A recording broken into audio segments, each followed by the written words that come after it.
I recently graduated college in May, and there are 7 things looking back that I wish I had done differently, and I want to share them with you so that you can make the most of your time in college. And stick to the end of this video because I want to share with you just 3 quick pieces of encouragement as you navigate this season of life. I wish I had just slowed down more while I was in college. I wish I had taken more photos on my phone and just taken more mental pictures while I was experiencing college. During my 4 years, I never really thought about what it would be like to actually have graduated, but looking back now, I'm like, man, that was quick. It went by so fast, and there were many times while I was going along that I wish I was at the next stage. Now looking back, I'm like, man, I wish I didn't do that as much because I could have really taken in all that was happening in that moment. Another thing I wish I had done differently was just gone to more campus events. College is a great time to actually socialize with people, and there's never been a better time to get involved, meet people than there is in college because of all the events and clubs and organizations that colleges offer. Oftentimes while I was in college, I was like, oh, there'll be more events to go to. I could just go to the next one. Now there is no next one. This third thing that I wish, honestly, I did differently or spent more time on was taking more risks and healthy risks. I was talking to Kat earlier and we were just talking about how college provides this safety net where you can do things that you aren't able to do once you graduate. Once you graduate, you have to get a job so you can pay your bills, so you can survive, so you can do all these things. But while you're in college, you have a meal plan. You don't need to pay for your food necessarily on a day-to-day basis because you're either taking out a loan for it or your parents are helping you or your family's helping you. But there's this built-in level of comfort where semester over semester, you know, all right, I'll be in class, then I go onto summer break, and then I come back for another semester. So really taking advantage of the time you have to go on a trip, because once you graduate, you have to schedule paid time off. You have to schedule that time to go on a trip. Talking to strangers is something I wish I had done more and push past my fear and uncomfortable feelings of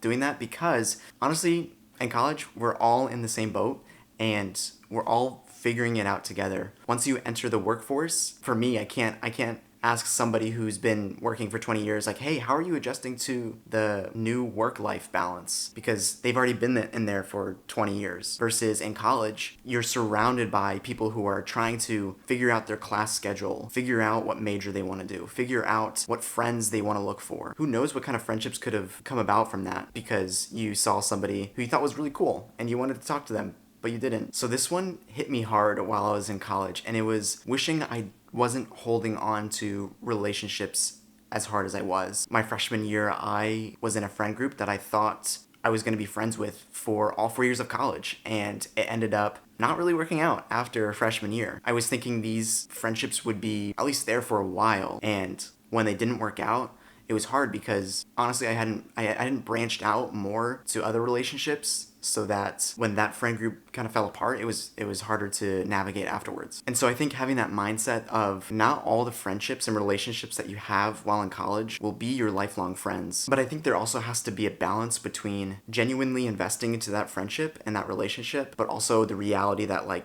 hey, this may honestly not work out, and that's okay. When I first got to college, it was really a time where I wasn't with my family, I wasn't with my parents. It was the first true taste of independence that I got. I remember my first day that I moved in, my siblings helped me move in, and then they left. And after that, I was just like, wait a second, I don't have anybody really to go to that I can rely on for what I used to be able to rely on when I was at home. And so taking advantage of that time to, get a job and really learn how to, if you make enough, pay your taxes with the W-2 that you get, how to handle your money while you are in college. Also learning things like, how do I actually navigate directions and figure out how to get to point A to point B. Because by learning these good habits, once you graduate, boom, you're just launched successfully into the workforce and into adulthood, I guess you could say. My GPA was something that I wanted to maintain throughout my time in college, and there were moments where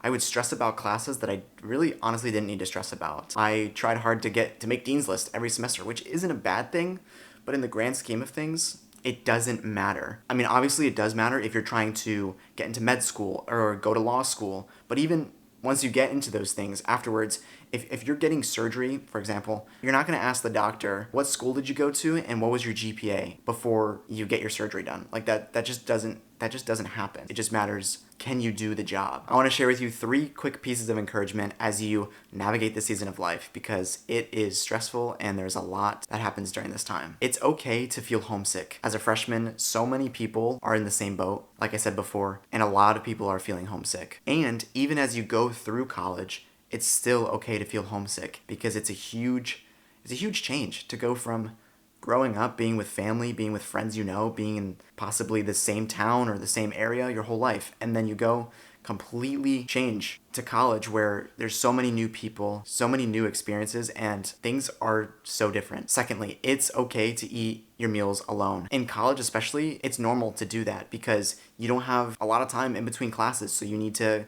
quickly eat, or it's just feels better to eat your meal alone so you can decompress and process the day, or process the upcoming day. In high school, I felt like this pressure that you had to eat at a table with a bunch of friends, and then going to college where it's just like, wait a second, it doesn't matter if I'm not eating with people. It doesn't matter what other people are thinking. It doesn't matter if I have this big group of friends that I'm eating with. And my third piece of encouragement is that it's okay to not have it all figured out. As you enter college and as you navigate college, I went in undecided. And throughout college, my interests changed, and I didn't stick to the same thing that I was expecting to do as I entered college. So just take it one day at a time and be open to interests and hobbies to change and how that'll play into what you want to do after college. If you want to continue learning about how to navigate your 20s, consider subscribing and watch this video next that YouTube thinks is best for you.